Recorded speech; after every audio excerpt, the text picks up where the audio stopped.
afternoon, everybody. Didn't hear you guys walk in. How's everybody doing? Great to hear. Well, I want to welcome and thank you guys for taking time out of your schedules to view our third quarter newsletter. I want to give credit where credit's due. So, Steve Stouthammer, thanks for giving me the idea to do a video newsletter than a typical boring PDF. In any case, let's just dive right into some of the topics I wanted to touch base with you guys for this third quarter. First one will be BIM adoption. So with BIM adoption, the Southeast region has done very well over the last year or so. And those numbers have trended upwards, which is great for integration of different platforms and technologies, such as BIM 360 Glue, Navisworks. It also has upticked in terms of our adoption to lead 3D coordination on our project sites. So we're making the right strides, we're making the right trends, and I want to thank you guys for your support from the top up as well as the bottom down, because it's really the project teams that are starting to see the value in the technology, in the hardware, in the software, and most importantly, in the people. Folks like Jason and Robert and Andrew and Seth and Song and Kelsey, you guys are rock stars and are really getting the message across to our teams, whether it is pre-con efforts in technology or operational support. The adoption is going up, integration is going up. We are using programs like BIM 360 Glue to manage our coordination process and our models. So trending in the right direction. The one thing I will ask for support on in terms of the senior leadership set of the GMs and business development VPs and all those is to get us engaged earlier in the process. It's one of the challenges that we see still occurring in today's workflow. Most oftentimes we were brought in too late or midway through the process, and it makes integrating technology and adopting new technology on our job sites a little bit of a bear. So with that, I had asked you guys, please get us engaged early on, and ideally during the pursuit phase, because then we can start to identify key opportunities that drone technology could help out with, or laser scanning technology that could be a support issue. We can also identify costs, schedule, personnel that's needed.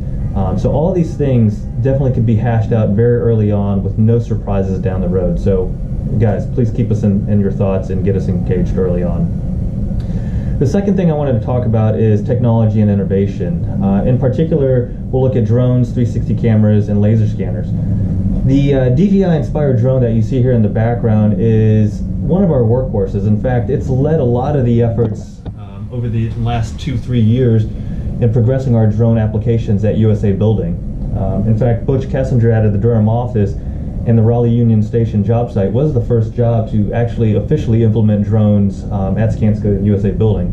I want to highlight some personnel too, because it also shows the progression and growth that the department has gone through over the last 6 months.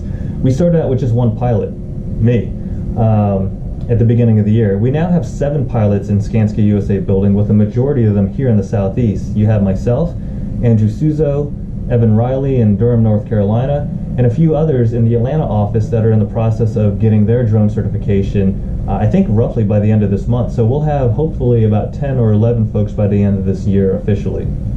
What that means is we can support our project teams in a lot greater fashion. Our workflows have been streamlined and leaned out to where third-party vendors cannot compete with the type of support and the level of support that we're able to provide. Our turnaround time typically to plan, execute, and deliver content from the drone is roughly about 4 hours. Compare that to 12 months ago, which would take days, if not weeks, to get that content delivered to your teams. We're not only using this operationally, we're using this as during the pursuit phase, business development, marketing.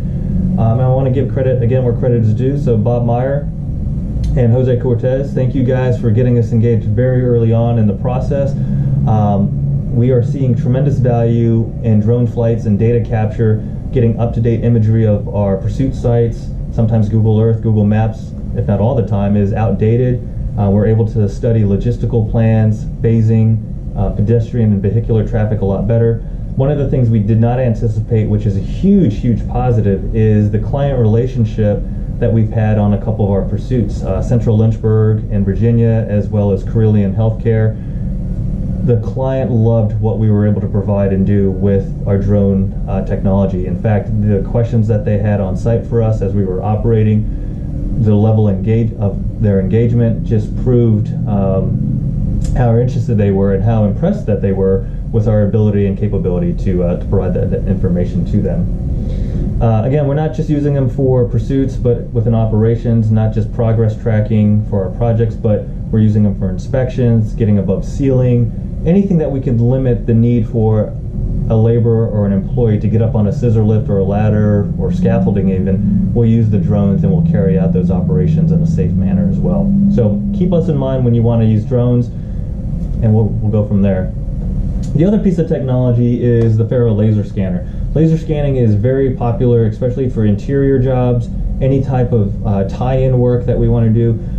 I only want to send a quick message on scanners. We have the hardware, we have the process down pat, we have years of experience, and we have lots of happy clients, both internally and externally. So again, giving credit where credit's due, thank you Jason up in DC and the whole DC office, and Dale. You guys have been leaders in laser scan technology in the Southeast for quite some time. In fact, I want to highlight you guys because you guys are also looking at different ways to utilize laser scan and infrared scanning technology. So be on the lookout for Q4 or first quarter newsletter with an update on that. So thank you guys for those efforts. The third piece of technology I wanted to highlight and what we're working on revolves around 360 cameras. It's kind of a hot commodity these days. 360 cameras essentially do what the name implies. They take photos and videos 360 degrees, and we're documenting our job sites in a different way. I won't get too much into the details, but essentially, just to kind of highlight some things, I will mount this to my hard hat. I'll screw it into place so it's secure, and I'll walk the job site, whether doing a job site tour or just documenting the site for the project team. One of the cool things that we're doing here in Atlanta, and kudos to Scott Cannon and Julianne Mason, our safety director, we are working with the Georgia Tech Living Building Challenge job site and the team out there with Matt Williams on how we can better utilize 360 cameras from a safety standpoint. So we're working on ways to get the process down pat and standardize that approach and look at ways beyond just archiving and photographing our job sites, looking at machine learning and artificial intelligence to help with analytics. So something pretty cool is on the horizon, and again, we'll keep you guys in the loop on what's next. So with that, I'd also like to kind of highlight some projects and personnel as well in the region with the implementation of technology. John Calvin and the team up at UVA and Greg Peel, thank you guys. You guys were just awarded a Autodesk AEC award for implementing technology on the job site. So great job there. Thank you guys. A lot of cool things that we can learn and share with the other teams as well in terms of how we can implement and adopt new technology. Our Las Olas project team down in South Florida.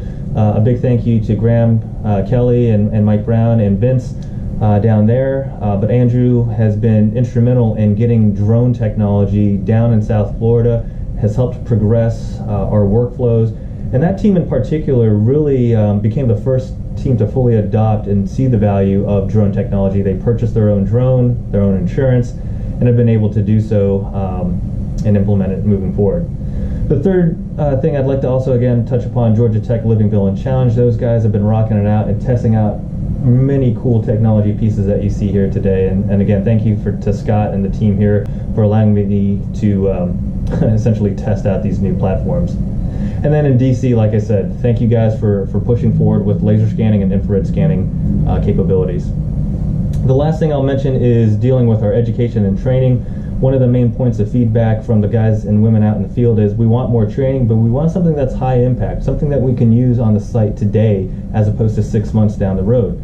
We are working in the Southeast to create these quick hit training videos revolving around 360 cameras, drones, and laser scanners, where 5 to 10 minute videos will help individuals learn how to set up, execute, and deliver on those technologies.